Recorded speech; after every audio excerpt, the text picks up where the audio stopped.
experience of getting to represent the Philippines on a club level at that at that international stage? Yeah, I mean, it's sayang not in a bad way. I mean, we came out of that tournament with a lot of good experience, a lot of lessons, a lot of learnings.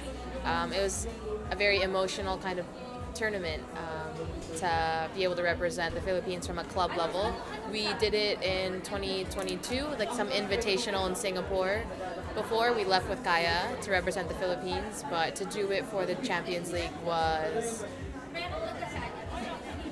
yeah, just a really grateful to be a part of Kaya and grateful to be a part of the team that got to make a lot of firsts for Philippine women's football. Especially since it's the inaugural edition of that tournament. Does that kind of make you want to go back and go further in the next edition? Yeah, syempre.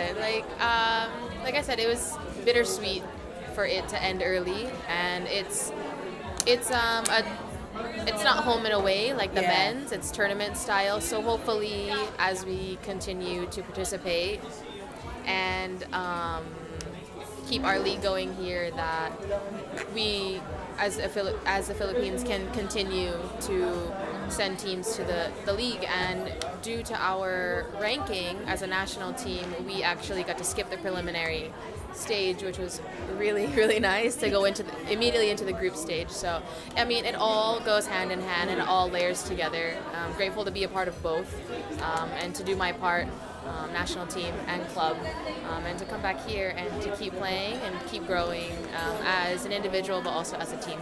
We know that in Europe, the Champions League is like the pinnacle of club football there. Yeah. We're still just in the first year in the Asian level. Do you think we'll get to that point where it's the tournament to fight? Right.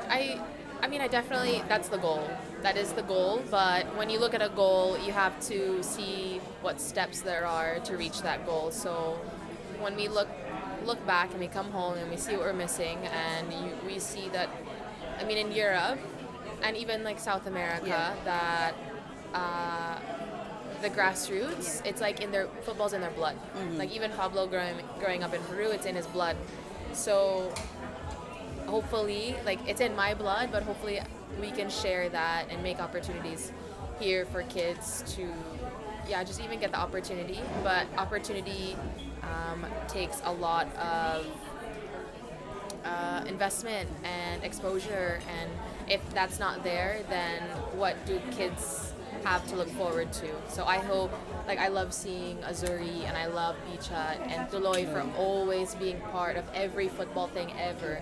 Anything, Tuloy is always there. So I commend the Bichat girls for getting a team together and for them to you hear ate and po on the field and you're just like, oh, but how do you respond to that? The fact that they have time to say ate, like before they actually say your name, you're like, well, they have a lot of time to talk on the field. But no, it's very rewarding. It's very humbling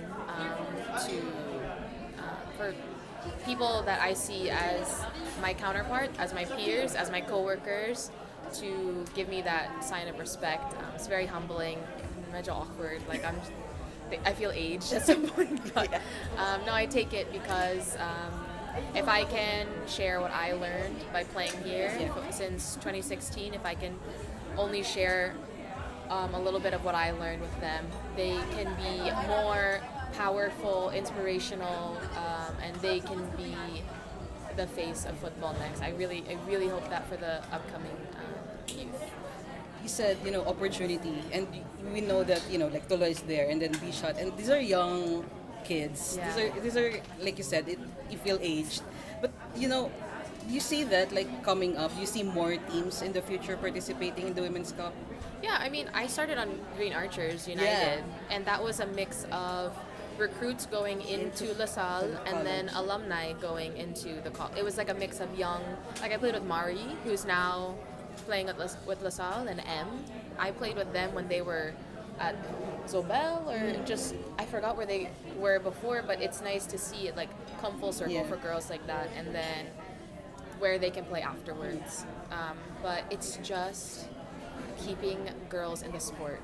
like everyone is passionate about it and everyone participates in their own way, like media, but without investors, without people taking the risk to invest in a team, like what Beach Hut does for the girls. They started their girls club, and then they have a women's team now. To see how fast they can do that, it's because they believe in the end goal. We all have the same end goal, but if we don't have that same end goal of I want my team to be in Champions League, I want my team to be the winner of the Philippine Women's League. If you don't have that goal, then there's not gonna be that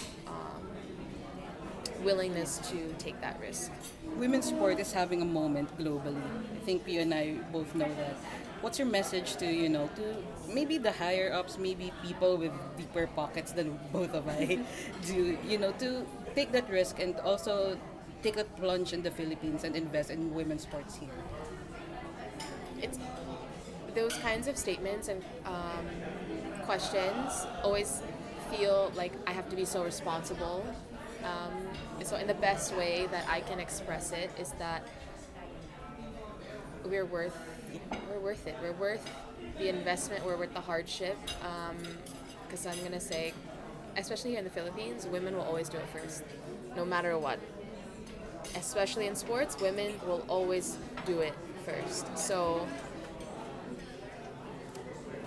big risk comes big reward, and with time and effort and continuity, like that's what needs to happen, is the continuity. Like I started playing here in 2016. I had people who were paving that path for me, and then I took that over, and now I'm paving my own path, and the growth is exponential. But if I stop, that gives everyone the right here to stop, and my fellow teammates.